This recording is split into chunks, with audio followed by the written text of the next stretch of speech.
Right then, hello everyone, welcome to Planet Faz. It's me Faz back with another video, this time reacting to Manchester United beating Burnley 1-0 away from home. A lot of people are not feeling happy with the performance and I can totally understand that. Me personally though, it's good to have 3 points on the board. It's good to just start getting some wins. But I tell you what, I don't think Manchester United will make Champions League spot this year. Not like this. Absolutely not like this. This is Burnley. And absolute no disrespect to Burnley, but Tottenham Hotspur, who got a new manager, lost their main player, went on to score 5 in Turf Moor away from home. On what planet is this excusable? The football was just atrocious, and teams are constantly going to be kicking themselves that Manchester United find a solution somehow to get a win against them when they shouldn't. Even Wolves at home, I remember when we played Wolves, that wasn't a good performance as well. The midfield is getting run through constantly, and I feel sorry for Erik ten Hag that he doesn't have the players available because of injuries. But let's be very honest, the players he has got available, they're top class players as well. Bruno Fernandes, Casemiro, Marcus Rashford, they're top players. Having Scott McTominay in the team might be of some hindrance. I can totally appreciate that, understand that. But you don't get dominated like the way we did today. It was an absolute domination. Burnley had over 60% possession in the game. That is not excusable at all. You can't make any excuses for it. And the thing is, right, when the injured players come back, how much better off are we going to be is the biggest question. And why are so many players injured as well? That's another big question as well. Today, Reguilon wasn't feeling well, so he had to play. He wanted to play. But Burnley had over 60% possession today, a total of 62%. The last time they did that, it was against Nottingham Forest away from home, and that's Forest. They've not had 60% possession anywhere else. Not even against Spurs when they played Spurs. Villa beat them at home, and they only had 57% possession then. This is concerning. I'll be very honest, this is very, very concerning. I don't know what is going to happen with this manager. I have faith in him. I want to believe in the process, but this type of football is not acceptable at all. It's not acceptable. And again, it's a real yo-yo performance. We beat Wolves, okay. Let's start moving on into the season. We lost against Brighton, against Bayern. We somehow managed to scrape this win against Burnley, but nobody can say that they felt comfortable over that win. I would love to know from you if you felt comfortable over that win. And this thing about Bruno Fernandes as well. Fantastic finish. Great assist from Johnny Evans. But let's not get carried away. Bruno Fernandes against big teams is going to be the big question. Against Man City, against Tottenham again when we face them, against Liverpool, against Arsenal. That's the Bruno, the one that scored that goal today. That's what we want to see in big games. Reguilon, I'm hearing people say Reguilon should get a contract as a rotational player just because he's playing really well. He's playing okay. Let's be honest, he's playing okay. People think Reguilon has been playing fantastic, that he should be getting a contract, but that's not the case. Reguilon, right?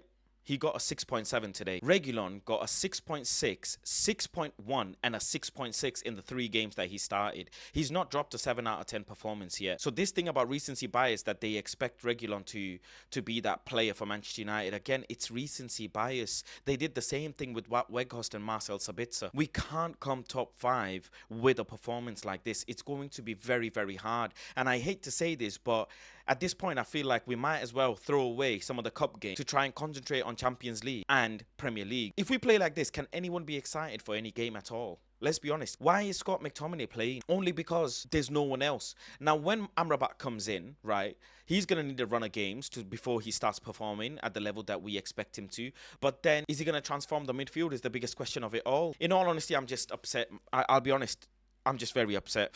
I'm just tired. I'm upset. I don't get excited to watch Manchester United anymore. I don't know how people somehow feel positive, or I don't know how people somehow feel that there's going to be more this season. Yes, we'll get Luke Shaw, Malacia, Amrabat, Aaron Wan-Bissaka. They'll come back eventually, but once they come back, it's still the same thing. Anthony, is Sancho going to come back? I don't think so. A fully fit Manchester United squad, would it be more of a threat? Sure. Sure, it would be more of a threat. But games are going by and the players are not going to come anytime soon.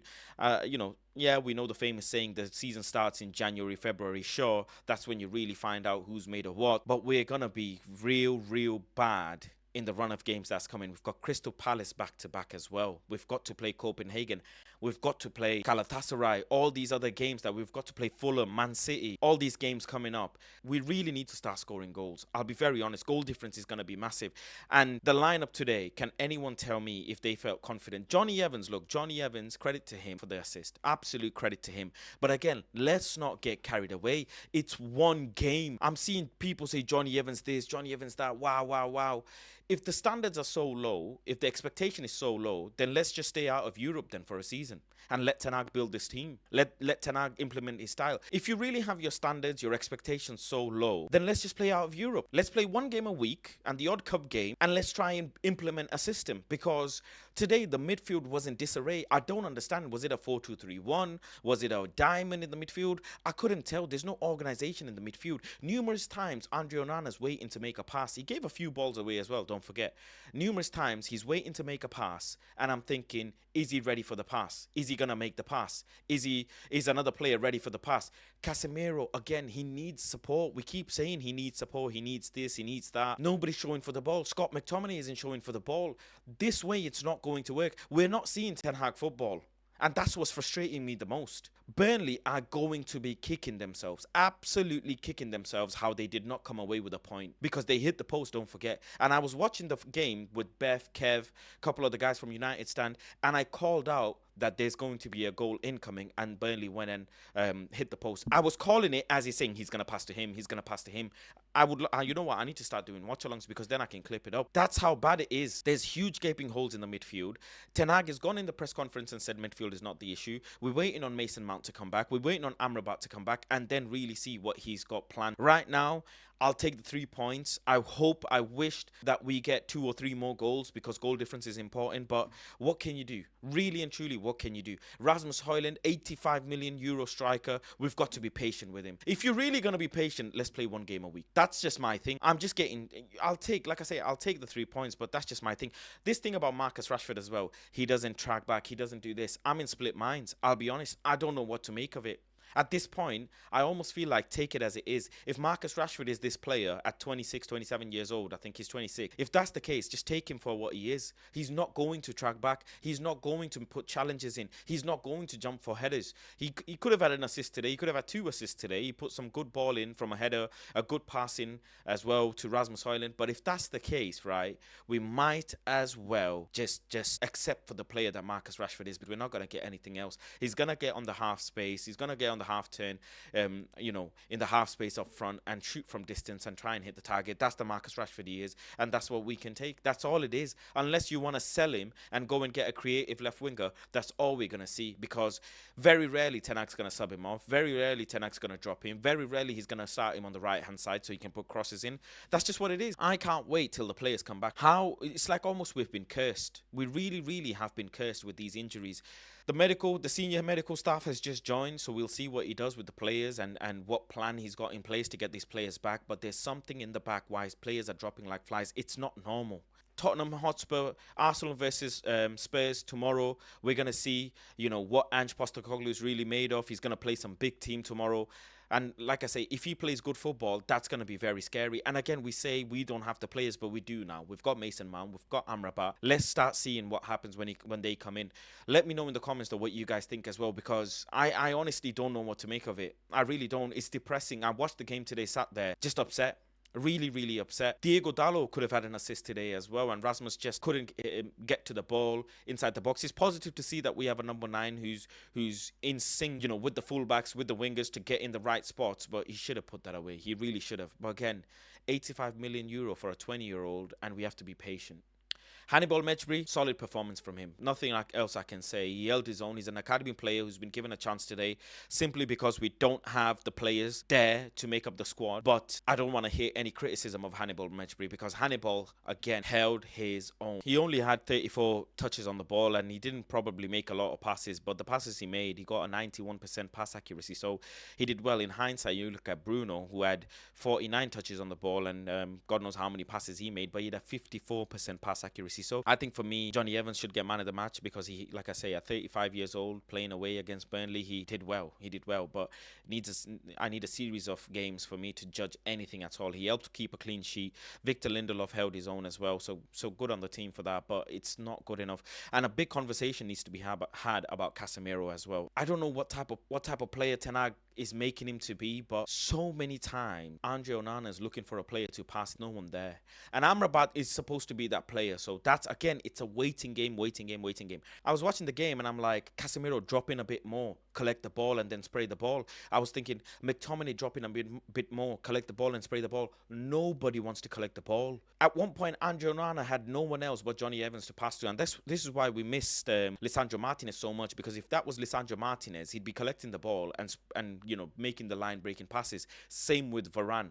So lots of players missing. Somehow we managed to scrape a win. Nothing we can do. We can't be critical of this because that's not the main starting 11. In essence, that's the B team. That's the Manchester United B team beating Burnley 1-0. So that's all we can take. But Ten Hag has a lot to do. He has to start coaching these players. That's the main thing that I want to say to this today, is Ten Hag has to coach these players because there's no other option for him other than coach them. He can't sell any more players. They're not leaving. He has to start coaching Donny van de Beek and start using him at some point. If more injuries come in, there's no other option but to use Donny van de Beek. He just doesn't use him at all. He just lets him be on bench. Sometimes he doesn't even use him in the squad. And I know that Donny van de Beek might not be the player for Manchester United. I get it. I'm not crediting him or saying he's this, that, the other. But at some point, he has to start coaching them and making them better. His subs are so late as well. Let's talk about his subs. Why are you making subs so late again and again? The thing is, he's going to do that, isn't he? Because I know how he is. I know he's stubborn. If you don't know your manager, go and research. He's been like this since Ajax days. Doesn't make subs. He really does not want to make subs until he's forced. You've got Company making 3 subs. You see the tactics of the game changing. Why are you not responding? In-game management, again, I'm going to be saying it again and again and again. Against Wolves, against Spurs, against Arsenal. All these games, I'm saying, where is your in-game tactics? Make the right subs. Why are you not using Garnacho? Use Garnacho. He's there to be used. Play him. I mean, people are putting laughing emojis today on Twitter. Remember, when time is just going by and he's not putting a winger on. He's making substitutions with Rafael Varane, but he's not bringing wingers on. He only brought on Rafael Varane because Reguilon had to come off, and he brought Sofian Amrabat to just give him some minutes. But why are you not using Facundo Pellistri? Why are you not using the likes of Alejandro Garnacho to try and get you a win? He went into low block. He went into low block towards the end of the game. That's the Manchester United we're playing right now. Low block, 8 man behind the ball, 10 man behind the ball FC. That's what we're playing. 9 man behind the ball, getting loads of people on the back line to try and stop Burnley from crossing and getting a goal. And like I say, teams are going to be looking at this. Crystal Palace is looking at this. Palace, they drew against Fulham. They lost against Villa. They won against Wolves. We play Palace next at home, and then we play them again at home for the Premier League. I'm expecting wins in both of them, but I don't think we might end up getting knocked out of the Carabao Cup. I really do. I think looking at Palace's midfield, they might end up doing it. Again, it's going to be the midfield battle again and again and again. Eze, Hughes and Doucouré are just going to play us out the park. And Eze is a fantastic footballer as well. So again, if Manchester United don't fix this midfield problem and Erik ten Hag doesn't start making good in-game decisions, Palace might end up beating us back-to-back. At home as well. If Palace beat us at home, Lord have mercy. Absolute mercy. And imagine if Palace draw and then we have to do a replay at their ground. It's extra games again. Anyways, I don't know what to make of this. I'm just disappointed. It's 3 points, but it's absolute disgrace. Shameful of 3 points. We can't keep continuing like this. We're not going to make top 5. And if that's the case, throw the Carabao Cup out the way, throw the FA Cup out the way, and go into the Champions League and Premier League. That's all I have to say. Make sure you like, subscribe, and comment down below what you thought of the game as well. And I'll be back with the next video. Peace out.